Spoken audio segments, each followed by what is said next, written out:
Italy, here we come. I am so excited, and a couple of things that are always my favorite items. Well, first of all, I pride myself on my ability to pack as little as I can, almost like a little mini capsule wardrobe. So I do have, for my talk on Thursday afternoon, I do have 3 different outfit combos, and I'll use mix and match with that throughout the whole entire trip to have enough clothes. So this is it for clothes, guys, right here.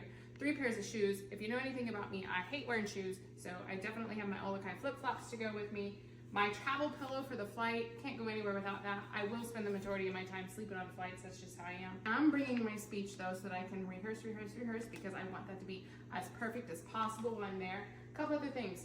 I cannot iron to save my life, so my Downy Wrinkle Release is coming with me. My sunblock, because I'm pale as all get out, so that's gotta go everywhere with me. Some moisturizing cream, because you know that it gets a little bit, your skin gets a little dry on flights. And water. There's my little coffee cup for the day on my talk, because it's my lucky coffee cup. And this one for the flight, so I can fill it up with water and stay hydrated along the way. Oh, and my sunglasses. And stuffing all of this either in this carry-on or that backpack there. See you guys soon. See you.